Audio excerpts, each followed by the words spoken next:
I want to ask you about the team. Lots going on. The Rasmus Andersson thing is obviously at this point, pull back the curtain. We're recording here mid-July. Don't know when this is going to run, but it's not come to a conclusion as of yet. That seems like the biggest offseason storyline, but more big picture. I just want to ask you, this is a team that missed the playoffs by 0 points. They lost on a tie break. I think the Dome Boys said that one, Jack. They missed playoffs by 0 points. They're like, shit, they did. That's right. And yet, it's also a team that pundits for a while have said, look, on paper, maybe this isn't the most talented group. And I think everyone would be in agreement that the sum of the parts was greater than the individual pieces added up last year. There was a great vibe about the team. You could tell they cared for each other. They had so many incredible comebacks. They probably did as good as they could have done with that group. And it was incredible that they got to 96 points. So when you're looking big picture, what is Craig Conroy trying to sift through here in terms of, I don't have a great young center that could be a superstar in this league. I need to get higher in the draft. Or B, geez, if we could just add 20 goals to this lineup, we're a playoff team. I don't know that I see many teams that are really, it feels like they're very close to the edges rather than, something else. It is crazy. It doesn't necessarily look like there's a lot at play, but I think there is in a lot of different situations and scenarios. And I mean, you can carve it up in a lot of different fashions. You look at the start to last year and how that propelled them out 5-0 unexpectedly. Yes, and points in the first 6. And we don't know, but we know the start of this season is going to require max effort to try and repeat something like that now that we've had a peek at the schedule. But if they're able to be world beaters again, that's one way to go about your business, and it makes decision-making a little bit easier at that point. Sure. Where are they at the trade deadline? That's going to be a big question. What direction does the team take them in? Maybe that's a question. I think as long as the team is competitive, they're going to try and harness that. Right. If the team slips too far behind, does that change a bit of the mindset and push it more to the future? Perhaps. Question marks with positions. Dustin Wolf is going to start a lot of hockey games. I hope. And he looked incredible last year. Yeah. Is he able to steal you enough working twice as much? He might be the guy. Is he better? Is he the same? Is it one of those goalie things where, it's volatile and some great years are followed by less than great years? It's goalie. Yeah. You don't really know. I like his attitude though. Yeah. He wants to play. Yeah. He knows he's in a position now to play. He's talking about being better and adjustments he needs to make. And he's been here all summer. I love that too. He's around a Stampede, flirting with Shania Twain. Love to see it. Not many of us get to do that. No, I'm a little jealous. I like that he's in town and working on the physical side of his game, because unless you're Mika Kiprasov, who is outer worldly with how he was able to play that much season after season after season. And unless he has a rigorous stretching routine like Mika did somehow that kept him limber for all those, it's going to take putting the time in physically in the off season to make sure you're ready to start that amount of games. So I like that. You look at the 4 teams that finished below Calgary in the division.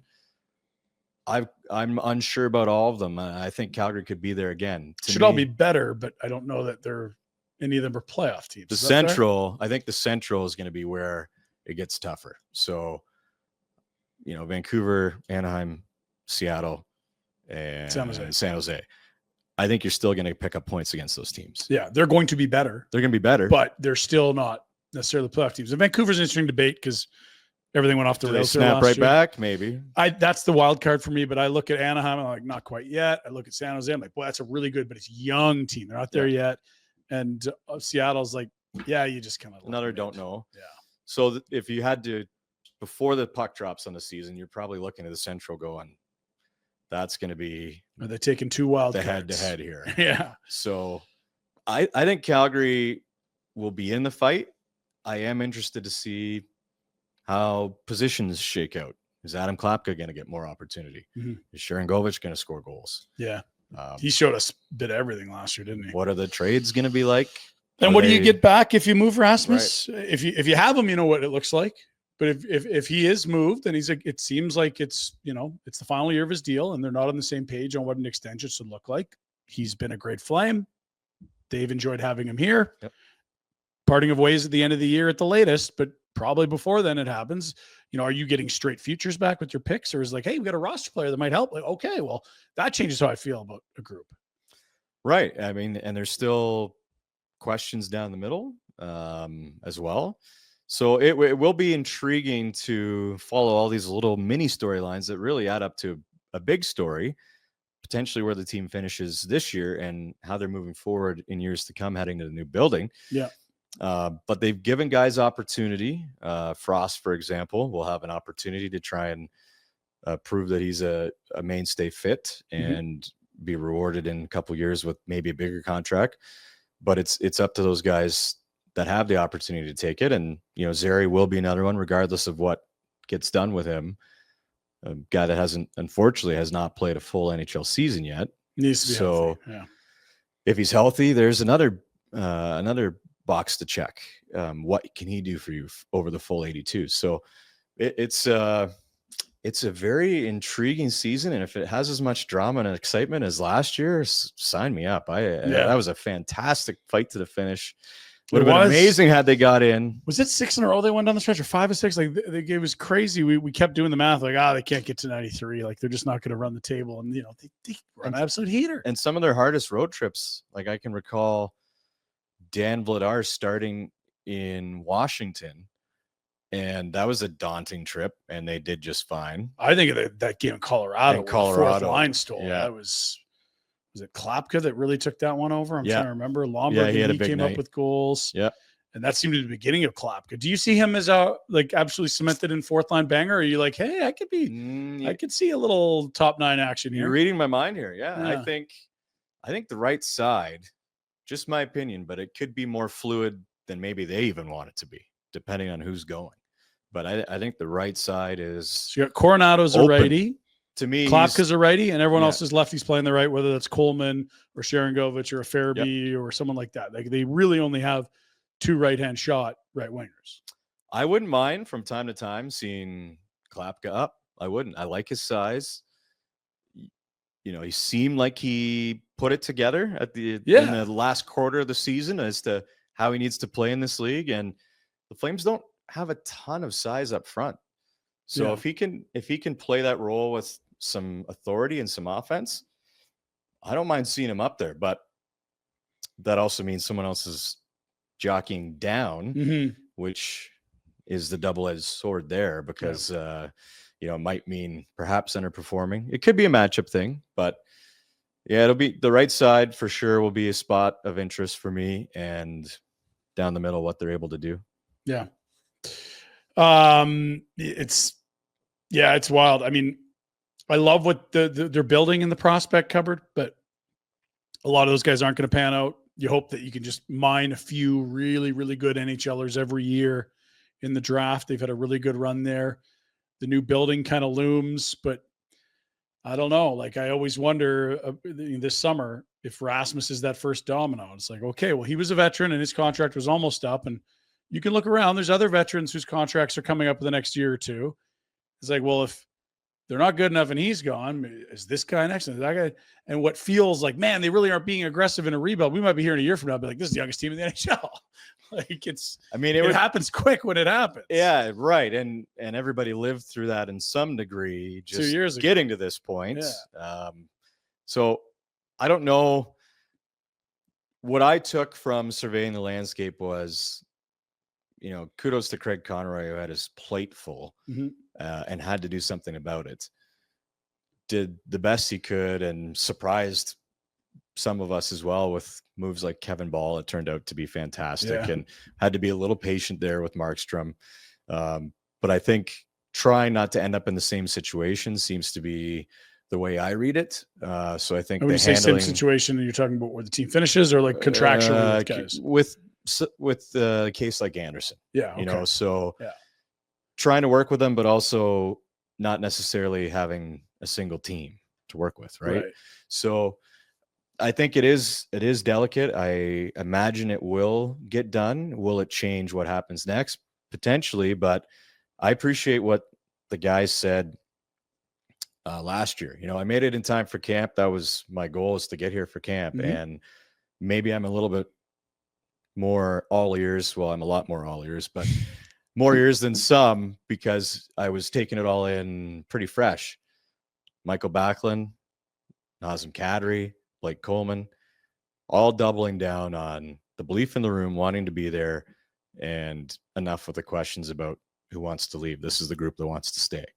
Now, can things change? They can always change. But I think at the very least, they have a core group of guys that helped lead them within a whisker of a playoff spot last year. Mhm.